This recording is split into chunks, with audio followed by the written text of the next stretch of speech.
this is Dawn with Twin City Monuments, and let's talk about tombstones.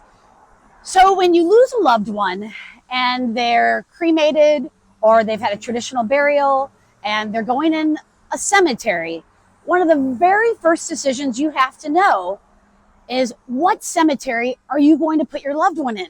And there's lots to consider about that.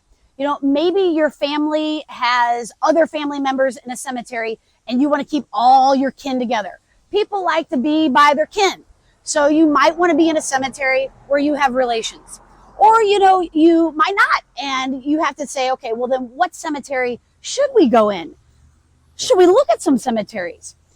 And there's lots of things about cemeteries that control everything about your memorial. So cemeteries, every cemetery has different rules and regulations. There's no standard in cemetery rules and regulations. They're all different. So knowing that, you have to say to yourself, well, which kind of cemetery will fit my needs? So for example, there's one cemetery in St. Louis that has a height minimum.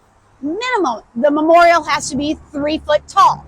So if you don't want to work within those confines, you might not want to go to that cemetery. Also, some cemeteries might say you can't have vases or you have to have vases. Those are things that you need to understand when deciding on a cemetery. And you need to know those things when you're picking out a memorial as well. You need to know their rules and regulations so you stay within the guidelines of their rules and regulations, because they're not going to allow you to do anything you want. Some cemeteries do.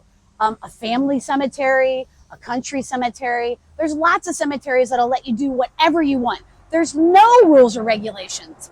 But you need to know that as an informed consumer. What do I need to know about the cemetery? What can I do in the cemetery? And then you have to know, what are any fees the cemetery might have? A lot of cemeteries have fees. They might have a fee for staking out the grave. They might have a fee for going on their roads.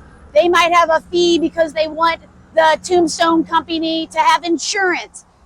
They might have a fee for the foundation. There's lots of different fees that cemeteries can have, and it's all in their writing. They should provide you as the consumer with information about your graves so you know what to expect and what you can and can't have. These are all things to consider when ultimately creating a memorial. You first really need to look closely at your cemetery of choice. This is Dawn with Twin City Monuments, where memories live on.